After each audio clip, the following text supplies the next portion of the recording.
You wanted to get you on today. You're back in Washington, right?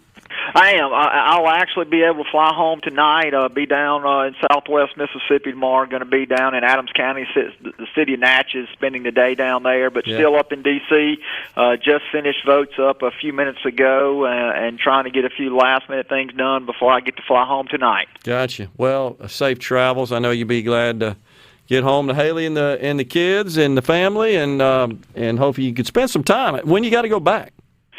We will be coming back Tuesday, so I'm going to go down to Natchez tomorrow. Haley and I will be staying the evening in Natchez, coming back, spending the weekend with the family. Yeah. I've got some office work in the district Monday and be flying out first thing Tuesday morning back in D.C. Next week, and then the following week as well. And then we'll have a little time off for July 4th before we kind of finish strong through the month of July.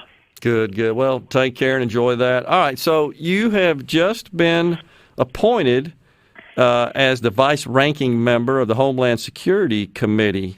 Is that right?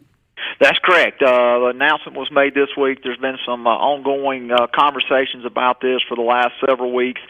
John Katko is the ranking member, which means that he is the highest ranking Republican member on the Homeland Security. John is a former federal prosecutor from New York. We have spent a good deal of time together, share a common background, both being prosecutors. I was on a trip that John led to the border several weeks ago. And have really gotten to know John well. He was looking for someone on the committee that he could, kind of depend on to help him going forward. And so I'm honored to have the opportunity to serve in that position, to work not only with John but other members of the committee staff, and to work with our men and women of law enforcement to see that our communities remain safe and that they're great places to live and worship and raise a family. Yeah, absolutely. So you're going to be working on the committee with the committee chair, which would be Mississippi Congressman Benny Thompson. How do you feel about that? You guys are obviously on different sides of the political aisle there and probably don't agree a whole lot, I would assume, on policy. But you're going to be working on the same committee here. Have you talked to the congressman about this? You have any expectations there, or does he? How's that look? I've not had the opportunity to speak with Chairman Thompson since this announcement was made, but I've had the opportunity to serve on that committee while he served as chairman for the last 2.5 years. I see Congressman Thompson regularly traveling back and forth to Washington, D.C., and there's going to be areas where there's going to be disagreement. One of the most areas that I think that we probably have very little, if any, agreement is going to be on the border. I mean, we've seen recent border numbers continue to grow. The border numbers of encounters in the month of May was 180,000. The highest numbers of encounters on the border in the last 20 years.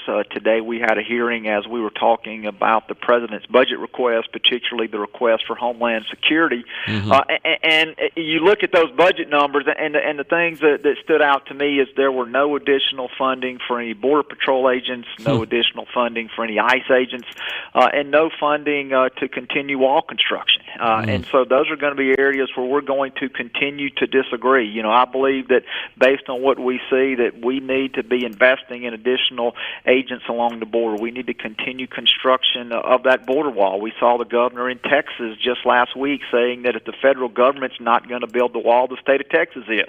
And he's already committed $250 million to begin wall construction. Wow. But there's going to be other things that we are going to be able to agree on. One of the things that falls under Homeland Security is FEMA. We're expecting a very active hurricane season, probably 13 to 20 named storms.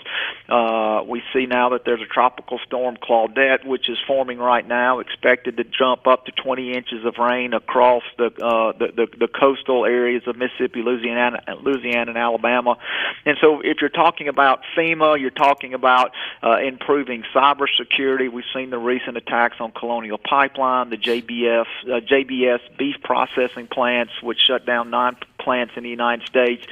those are going to be areas that I think myself, Chairman Thompson, Republicans and Democrats, where we are going to be able to find bipartisanship to work on those types of issues, and we'll just continue to disagree over what the right solution is to the border crisis, and I'll continue to fight for the men and women, our frontline people there, to make sure that they're properly funded and they're properly equipped and they're properly trained to handle what is continuing to be a very dangerous and growing crisis along the southwest border. Yeah, it's just a plethora of problems. You think we're ever going to get our vice president, who the president has appointed to essentially oversee the situation at the border? Is she going to go down there? You probably saw that she hasn't handled those questions very well, and certainly hasn't provided a straightforward answer, like yes or no, and when, if you are. She has not been very evasive. She's tried to deflect criticism. You know, when NBC is criticizing her for not going to the border, that things have become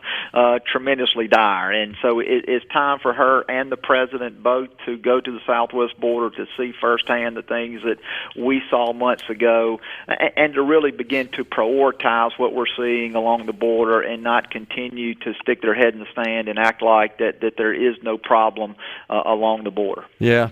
So you were talking about the $6 trillion budget, and it looks today, there are reports that Bernie, he's blessed it now. I don't think it was big enough for him, honestly, but I think he's come around to maybe something they can get through the reconciliation process. But as I recall, Congressman, as you just talked about, there's like no money in there for the wall and to improve enforcement at the border and so forth. But there's either a very minor increase or perhaps even a small decrease, I'm trying to recall, with respect to military funding, defense funding, which, as you know, is in the discretionary part of the budget. That's about 2/3 of it. But yet all these other gigantic created new transfer programs are part of the $6 trillion budget.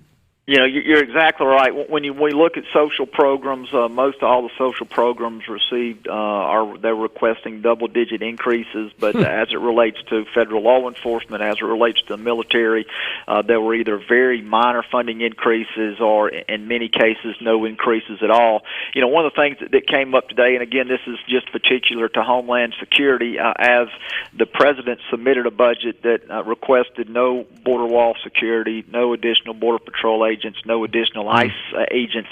You know, one thing that they did request was $19.5 billion to confront climate change and disaster challenges. And so, you know, they're asking for a huge increase as it relates to environmental issues, but they're ignoring the human crisis along our border. And so if you look at the priorities of this administration and the things that they are going to be putting first and foremost, you know, the things that most of the American people care about, and I believe the things that most Mississippians care about, are not very high on that list. And you're right. You know, we saw Bernie Sanders, who is the chairman of the Budget Committee in the Senate, announced that he's prepared to put a $6